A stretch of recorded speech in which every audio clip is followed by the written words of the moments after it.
In my previous video, I talked about the roadmap of moving from a 9 to 5 corporate role into fractional work. And, we went into a lot of detail and I did touch upon pricing, but in today's video, I want to delve deeper into pricing. I think this is one of the most stressful things about going into fractional work, more than finding clients, more than the identity shift. The moment the moment someone says, how much are you charging? A lot of people tend to freeze up. So I think it's definitely something to talk about. And also the thing is that there isn't a lot of transparent information out there about what fractional executives really charge. Everyone talks about the fractional model. No one talks about the money. And so, a lot of people end up guessing and anchoring their price into their old salary or looking at some random person on LinkedIn that says they charge X and Y. And typically those prices are either widely overpriced or very, very cheap. So in this video, I want to give you actual numbers and frameworks and ranges that help you to hopefully confidently price yourself for the type of fractional work that you do. And by the end, you'll know what the market pays, what kind of pricing model to use, how to package your offer, and how to say your number without flinching, because that's the really important bit.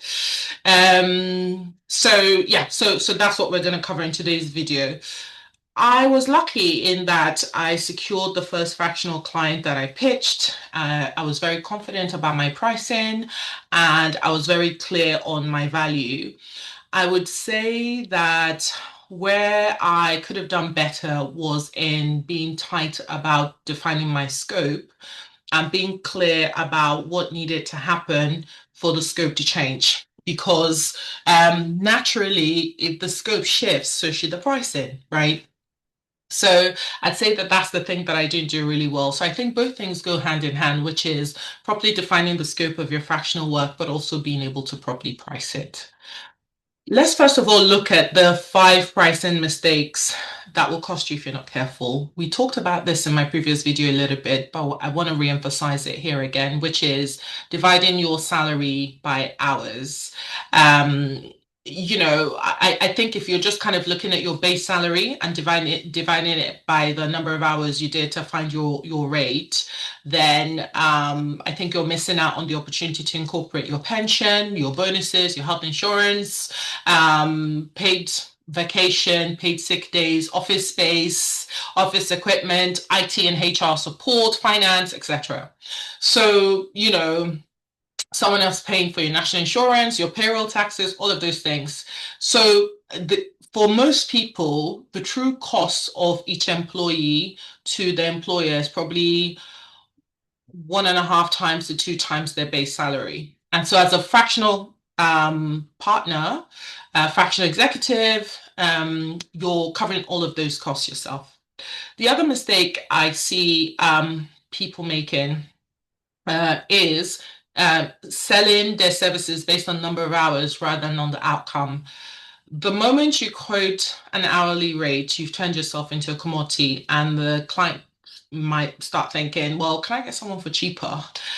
Or they might want a clock watch, right? So they want to know if this takes you 3 hours rather than 5, should that be cheaper? Even if the outcome is the same. So what you're selling is decades of pattern recognition, of judgment, of deep knowledge and expertise. And so you're selling the fact that you can walk into a business, diagnose what the issue is, and come up with a solution that you can potentially also execute. Another mistake I see people making when it comes to pricing is feeling that they have to discount their price to secure their first client. And it's a real trap I see time and time again. Your first client sets an anchor for every negotiation that follows. And so if your market rate is 10K and you agree to a discount and sign up a client at 5K, psychologically or not psychologically, you're going to be working to try to get the fee the client pays back up. And so it means spending a lot of time negotiating when you could have started at that point in the first place. A lower price doesn't necessarily make a client more likely to say yes. It makes them less confident about you. Senior buyers expect senior pricing, and if they're anchored around the outcomes, then typically, if they know that you're going to solve their problem, then typically they're willing to pay. Um, we've talked a little bit about not accounting for billable time. So this is, when you're working on your business development, your content creation, your invoicing, admin, chasing payments, having coffee with potential clients, all of these things.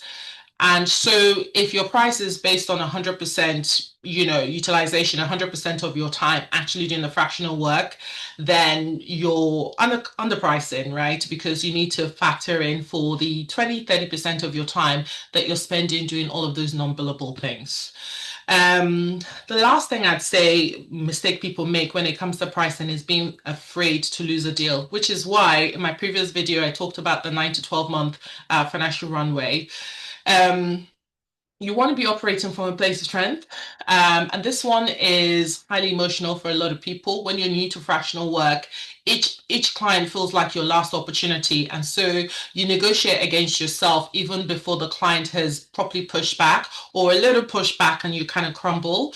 You might throw in extras and, discount things when the client is just asking for clarification on something. So don't necessarily feel the need to throw in extras to sweeten the deal or to throw in discounts because you mistakenly feel that this optimizes the chances of the client signing up. And I don't want to discount the fact that for some clients, pricing is definitely a factor. So the person that you're speaking to might have a budget and they might feel that the services you're offering fall outside of that budget. You've now got to decide if those are your clients, right? A client that can afford you for where you sit outside of their budget. Is that your client? Is that your ideal client avatar? And a client who's really massively negotiating on your price without similarly being flexible about the scope of work that you'll do, that is a recipe for disaster. So you've got to really, really be mindful and intentional and hold your mettle. Definitely understand what the market rates are, definitely come in competitively, but don't feel that you've constantly got to give discounts, negotiate, all of those kind of things. So we've covered that. We've covered some of the common mistakes that people make. So let's talk a little bit more about the maths, right? Let's go into a little bit of detail. So I said earlier that the average cost of an employee is probably about 1.5 to 2 times your base salary, right? And so if, for example, your base salary is 150, 180,000, let's say, right? Um, then your employer contribution, that's probably at this rate, I don't know, 15K, let's say. Your national insurance, your employer's national insurance, that's another 20, 25K. Health insurance, I don't know, that's probably another 3 to 5K if you're in the UK. If you're in the US, it's probably higher, maybe 15 to 20, 25K. Then bonuses, right? So whatever, let's say for argument's sake, 20, 30, 40%. Equipment space, recruitment cost to replace you. So your base is 180 and the cost to the employer is, if you add all of that together, probably about 250, 300K. So that's about 1.5, 1.7 times your base salary. That's really the number to anchor to, right? Add all of these things. That's the number to anchor to, not your take home pay, because you're going to be covering all of these things yourself now, right? Rather than your employer. So that is the first thing. What is your actual cost to the employer? That's the number to anchor to. Second thing is revenue target. So once you've identified your revenue target, and that's a personal thing, then you need to work backwards, right? What's your personal income target, right? What do you need to take home after tax, after business expenses, after pension contributions? Be honest with yourself, right? So about the exact amount that you need. And then also you've got to gross up for taxes, costs. Remember that if you cross a certain threshold, I think it's 80 or 90K, that's VAT territory. So especially if you're a limited company, so you got to account for all of those things as well. And where a lot of people's maths falls apart is that they think about billing for the full year. Remember, you've got to take time out for vacation. You might have a few sick days, and you might not necessarily bill for all of that. So, and you're going to be spending time on your marketing, on your admin, on operations, on all of these things. So, in year one, your actual time spent on your fractional work might be, I don't know, 60% of your time, maybe 70% of your time. And so, you've got to sort of account for that. And this is a reality check if you're thinking about your utilization. And so you basically need to, the actual calculation you need to do is your revenue target for the year divided by your billable days, and that's your minimum day rate. So for example, if your revenue target is 240K and you have 160 billable days in the year, that's 1,500 a day, right? And so and then your revenue, yeah, so that's 1,500 a day. So let's talk a little bit about the different pricing models that people have when it comes to fractional work or part-time work more generally, and then I'll talk about what is the ideal pricing model to use for fractional work. So one model is the pricing, the hourly rate, right? So a lot of people tend to do this. I think you still have that for contractors in the city, but this works very well for very short advisory engagements, maybe one-off consultations, maybe you're doing some discovery work or diagnostic work before a larger engagement, and clients want to test out a little bit about what you do before committing. The issue with this is that it commoditizes you, right? So it involves code policing. People are watching how many hours you're putting into stuff. Are you putting in 8 hours or 10 hours? And I think psychologically it keeps you in the contractor mode because this is very much a contractor model rather than in the leadership mode. And so every time you're thinking about solving a client's problem when you're outside of your billable hours, that is time, that is brain power that you're giving away. So yeah, I mean, you can use this sparingly as an entry point into bigger bodies of work, but you want to transition into other pricing models as quickly as possible. Then, in addition to the hourly rate, you also have day rate. So this is also another model that is especially for contract work. So this is where you charge the client £1,000 a day, and it works very well for interim or project-based work. You see it a lot in the IT world. And this is where the client probably wants you in the building or logged on for specific dates. The engagements have a beginning, middle, and an end point. Again, the problem here is that it's still a bit time-based. The client negotiate on days rather than necessarily on the outcome. And so it's better than hourly, right? But it's still, I don't think it's the optimal model for price and fractional work. My favorite and recommended model is the monthly retainer model. And this is where you charge the client a fixed monthly fee for an agreed scope of work, agreed scope of leadership with key deliverables, availability. This isn't tied to specific hours or days. Sometimes you see people anchoring fractional work to give the client an idea of how much time they can expect. So some people say a monthly retainer, you expect 20 hours of work a month or 2 days a week, that kind of thing. And you can have retainers anywhere from £3,000 to £20,000 for the month. In the US, it's a bit higher. Well, is it a bit higher? It depends. It depends on what you're doing. So maybe from about $4,000, $5,000 to about $25,000 per month. It all depends on the function, the seniority, the commitment, etc.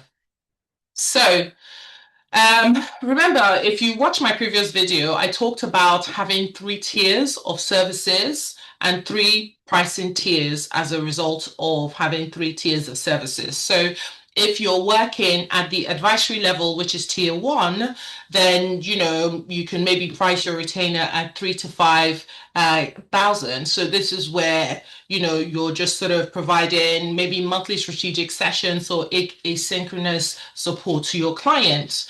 And then the next phase is embedded, where you're committing 1 to 2 days a week. Maybe you're attending a few meetings, you're managing a function, you're working on something really niche and important to the client. Then you can up your rate to about 6 to 10 grand a month.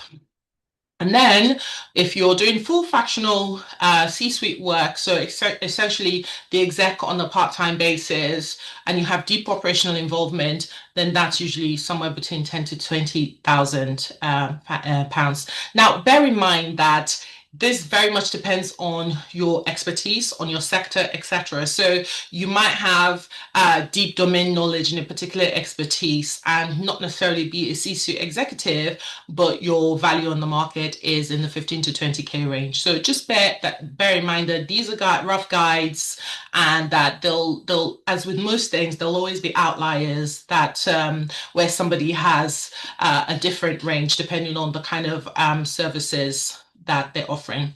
The good thing about retainers for you as a fractional lead or a fractional executive is that they're predictable income for you, and they're predictable cost to your client as well. So the conversation then shifts from how many hours am I buying to what specific outcomes are you going to be driving. It signals a leadership relationship, and it's not a transactional one, right? It's more strategic. And it gives you freedom as well to think about the client's problems outside of the specific days when you're working on their project, because you're focused on the outcome. And then there's a fourth model, which is project-based, value-based. So this is a fixed fee where you define a scope of work with clear deliverables and a clear timeline, and you're paid a set fee. And so, I mean, this ranges, right? It can be anything, 5K, 10K, 60K, 100K, depending on the scope of work. So for example, you could pitch a client for a 90-day go-to-market strategy build out. You could kind of do that, and then box that in, list out all the various components that will have, and then give the client a price for that. So whether you spend an hour on it or you spend 50 hours on it, there's a flat fee that the client pays. This works really well where you have deep expertise for specific deliverable, and the client has a really defined need with a clear endpoint, and you can scope it really well because you've done it before. The upside is that you're able to decouple time from money completely. And if you're an expert and you've done these kind of projects time and time again, and it might mean that you're working less hours for delivering really high quality work, and your price isn't budging. So that could work really well. The risk here though is scope creep. It's such a major issue. If you don't define the deliverables really tightly, then a 15K project or a 20K project could become a nightmare because it drags on for longer than it needs to. So you always need to have very, very clear scope, very clear boundaries, and a mechanism for change requests. That's the thing that a lot of people don't have. Even if you define the scope really well and you define your boundaries really well, there needs to be a mechanism for changing requests. So let's talk a little bit about what to actually charge depending on the sort of fractional role that you have. Again, these are guides. Feel free to send me a message if you happen to be an outlier here. Give me your perspective on whether you think I've benchmarked this too high or too low, but based on my research, this is what I'm finding. So this is what I'm going to share, but obviously happy to adjust if I find alternative information. So, if you're a fractional CFO, what I'm seeing on the market is that the range sits somewhere between 3 to 15K pounds, or and actually dollars as well. So CFOs are amongst the most established fractional function that there is. And the range is wide, right? Because the scope definitely varies enormously. So a startup might need basic financial hygiene versus, say, a PE-backed scale-up preparing for exit. It'll need far more sophisticated support involving things like board reporting, investor relations, fundraising, M&A preparation, etc. So it's one of the first functions, the CFO function is one of the first functions that businesses fractionalize because the return on investment is immediately visible with better cash flow, tighter forecasting, greater investor confidence, etc. Now, for the fractional CMO, again, you tend to see CMO, meaning Chief Marketing Officer, you tend to see monthly retainers in the 5 to 20, maybe even 25K range. This is another very common fractional role. Marketing is naturally project orientated, so which means that it really kind of suits the nature of fractional engagements. The low end tends to be more kind of strategic advisory for companies with existing marketing teams, but the high end could be full ownership of the marketing strategy, team management, budget allocation, etc. So if you have specialist CMOs in sectors like SaaS or health tech or fintech, these people are able to really command premium rates because of their domain expertise. Another popular fractional function is the fractional COO, Chief Operations Officer. So these tend to be more broader and more embedded, which pushes retainers higher. I think they can get anywhere from about 8 to 20K in fractional monthly fees. The thing with COOs is that they can definitely touch every single part of the business, from operations, the people, to systems, processes, etc. And you know, high performing CEOs often don't work on an hourly basis because the work is inherently ongoing and interconnected, and the role is most common in companies that are scaling, and so they might have a lot of pain when it comes to scaling quickly, and they've outgrown their current startup operating model, but they're not necessarily ready for a full-time ops executive. Another really popular fractional role is the fractional Chief Technology Officer, or CTO. These fractional CTOs get anywhere from 3 to 15,000 or 20,000. And, I would say that increasingly I see that because I work in the tech sector as well, the tech leadership function is increasingly fractionalized as companies, a lot of companies need strategic technology guidance without necessarily bringing on a full-time executive. And rates have been rising over the past few years by about 10 to 20%, with specialists in artificial intelligence, cybersecurity, regulatory compliance, commanding even higher premiums than the figures that I've just quoted, maybe up to 30%, 40% higher premiums. I think that that's an exciting area if you're somebody who is in that function. And then areas that are definitely growing are the fractional chief HR officer, the fractional head of people, or the fractional head of talent, which is what I am. And so fractional heads of people and talent and HR, monthly retainers are anywhere from 5 to 20,000. It's the fastest growing fractional function, and it's still I'd say it's relatively underpriced given given sort of what it is. I am biased, by the way. The reality is that companies need people leadership. They need hiring strategy. The sequencing of your hiring matters. How you bring people in really matters. It impacts your culture. Compensation design, performance management, culture. All of these things really need a lot of thought. And if you're for example, in the hedge fund world or tech world where competition is fierce, you've got to really give a lot of thought and design by intention.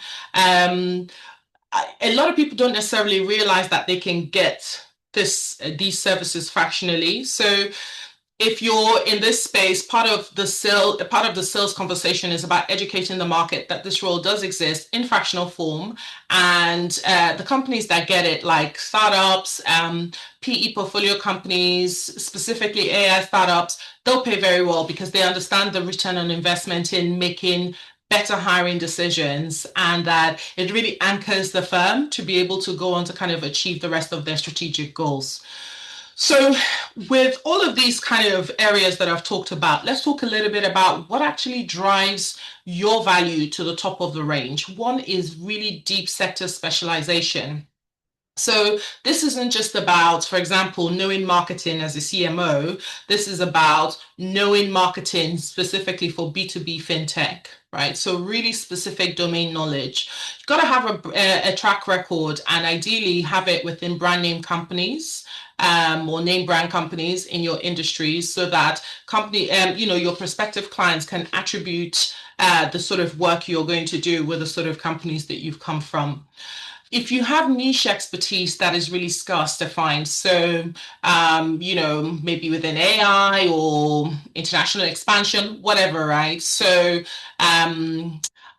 as a sub niche within your deep sector specialization, that also helps. Having a strong personal brand is really, really important. Remember, I say remember, but if you watch my previous video about transitioning from corporate to fractional work, one of the things we talk about in the shadow build period is beginning to build your brand and build your profile as a thought leader in your space.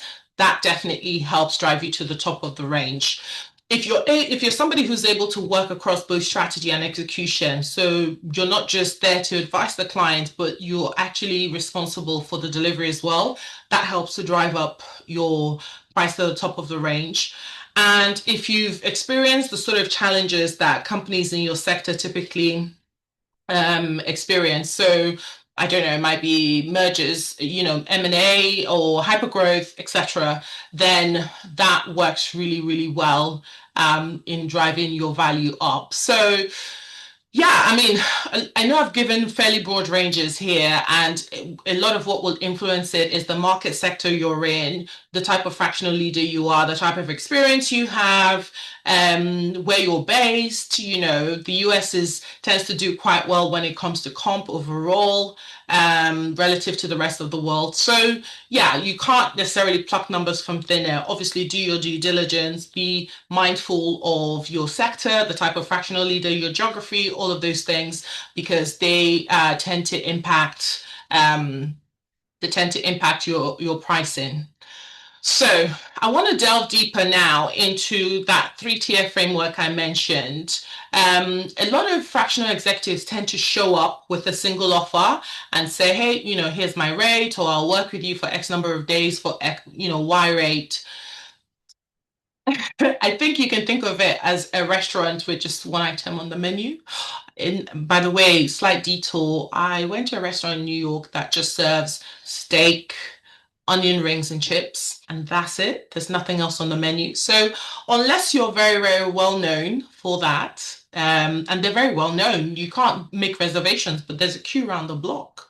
So unless you're in that kind of position, I would definitely advocate that you have a three-tier model so you can give your clients choice. So for example, if pricing is a consideration for them, maybe they can take one of your introductory tiers, and if pricing is not an issue for them, then they can go for your maximum tier if that's something that they need.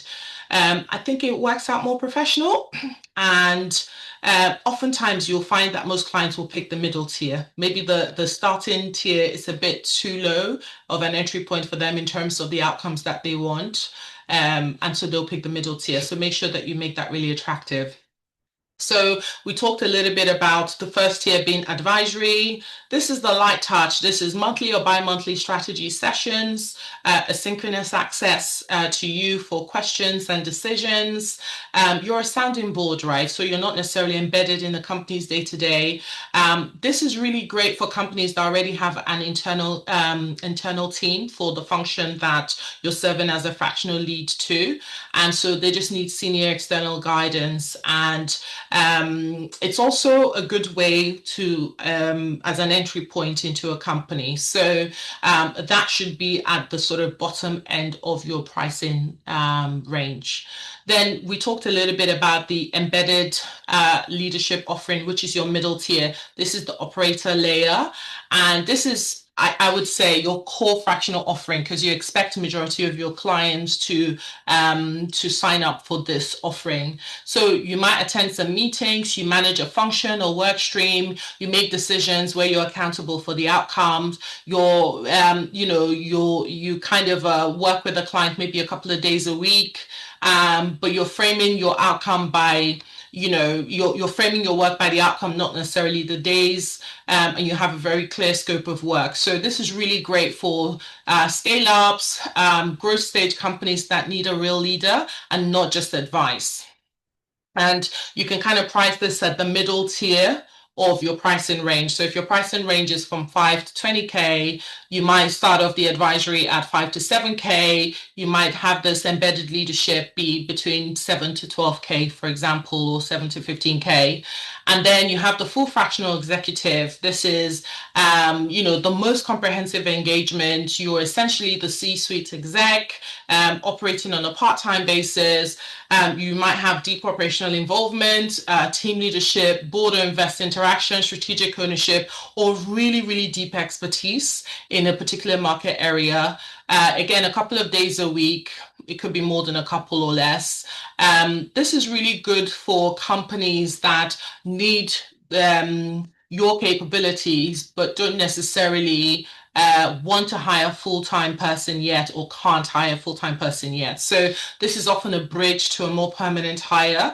And sometimes you might be the person who ends up in that permanent role should you want to, or, you help to recruit the person in the permanent role. And this will typically be at the higher price point of your pricing range. So if we use the 5 to 20K example, this might be your 12 to 20K sort of range. Having these three tiers gives you an anchoring effect. The top tier makes the middle tier seem more reasonable, and you expect most of your clients to choose tier 2. And you also can have an upselling pathway. So if, for example, you sign up a few clients at tier 1, you can make it easy or simple for clients to be able to move on to tier 2 should they want to, after they've gotten a little bit of a taste of the quality of your work. The good thing about this three-tier model as well is it fosters client self-selection. So instead of having a conversation about trying to knock you down on your price, the client can simply pick the entry point because that's the level that works best for them. So it really shifts the frame entirely in a positive way. And by kind of having these pricing tiers, it signals professional positioning, right? Because, it shows that you've done it before, you have a methodology, you're not just kind of plucking numbers out of thin air. Clients want to hire people who look like they've run a practice, not someone who's basically trying to figure this out. And you don't necessarily need to present this as a formal document within your first conversation. Just have it in your head. And so when someone asks what it's like to work together, you can say, hey, there are 3 ways, depending on how much leadership capacity, let me walk you through them, etc. So we've talked a little bit about, how to actually come up with your pricing range. We've talked a little bit about the different roles and the sort of ranges that they get. We've talked about the 3-tier pricing model that you should definitely consider if you're a fractional executive. Now, let's talk a little bit about the conversation when it comes to naming your price. Knowing what to charge is half the battle. The other half is saying it confidently and keeping quiet. Right? A lot of people can't handle the silence that follows when you name your price. And so they talk themselves into negotiation and they fold when the prospective client hasn't even asked for you to fold. So when you're having conversations about your fractional services, start by diagnosing what the problems are the problems that the client is trying to solve. Don't lead with your price, right? So the first conversation should entirely be about the client's situation. What are they trying to achieve? What's not working? What are the stumbling blocks that they're hitting? What have they tried? What does success look like? And the more deeply you understand their problem, the more confidently you can position your solution. And, the more likely they are to accept the price because they feel that you've understood their world, right? Secondly, frame your pricing as an investment, not as a cost, right? So, it ensures that the client thinks about the outcome and the investment needed to achieve a certain outcome without it sort of being framed as a cost necessarily. So, really important to have that. When you do say the number, stop talking. This is the hardest skill, but you've got to practice, right? State your price clearly and then be quiet. Don't feel the silence. Don't feel the need to justify. Don't start explaining and over explaining about how you came up with it. The silence can be excruciating if you're not used to it, but it does work. Allow the client to process what you've just said. Let them come up with the questions that they have, no problem. 9 times out of 10, or maybe not 9 times out of 10, but a lot of times the client might actually be processing and come out at the other end and say, you know what, sounds reasonable. Where do we sign, right? Or they might have questions that really make sense. And the questions are a good thing, right? They're not just objectives. They help you understand what's important to the client, how the client thinks, and if nothing, if you don't win that engagement, how to better position yourself next time. So embrace it all. Now, there'll inevitably be some prospective clients that say, hey, that's more than, we were expecting. That's not the budget we have for this. If a prospective client pushes back on pricing, you don't necessarily have to reduce it initially. You can do, right? If you think that's the right thing to do. I think the ideal thing to do, or your ideal first move, is to adjust the scope if you need to, right? You can offer them your lower tier, or not your lower tier, your entry tier, if they feel that the tier that they're interested in is a more expensive that they were anticipating. And then you can help them understand the trade-offs in taking that tier, right? So the client then shifts from thinking that a specific pricing is really high to having to choose between two options and understanding the trade-offs between them. Don't negotiate against yourself, right? So if someone's saying, hey, what's your best price? Give them your best price. Don't give them your lowest price, right? There's a book I think called Never Split the Difference. So you don't have to split the difference. You don't have to volunteer to split the difference. I think that that's really important because you're providing a really valuable service, and the opportunity cost of you not being there for the client is significantly higher in many cases than the cost of actually bringing you on board. The last thing I'll say when it comes to pricing conversations or negotiation conversations is definitely always have a minimum engagement period. So particularly if you're doing the monthly retainer model. I think having 3 months or 6 months as a minimum period is standard. It means that it protects you from clients who want to do the trial month and then they'll disappear, and it ensures that a client is properly invested in the service that you offer. It'll be so difficult as a fractional leader to deliver actual meaningful results in the first 4 weeks. So it helps you to be able to not only diagnose the problem, but really sort of assess what needs to be done, how it needs to be done, and to execute. So you need time for that to happen. Um, yeah, so I think oftentimes if you haven't been in a sales role, or you haven't been in a role where you have client interaction, I think that all of this takes practice. Don't be hard on yourself if initially you instantly discount your price, you bottle it, or you name your price and then you start talking for the next 10 minutes and the client then goes, how much did you say it was again? So don't be hard on yourself. These are completely new skill set, but the good news is that with practice you get better, and over time you build up a book of referrals. You've practiced pitching your services, and so you're in a position where you can just kind of state your price and hold your ground and know that you've got testimonials and a track record to back you up, and you've got fractional clients already, so you don't need to fold at the first sign of an objection. Now, so let's assume that you've been very successful, you signed up a few fractional clients. When is the right time to raise your rates? Let's talk a little bit about that. So, good time to raise your rates are when you're at capacity and you're having to turn away work. That's the market telling you that you're underpriced, right? Time to raise those prices.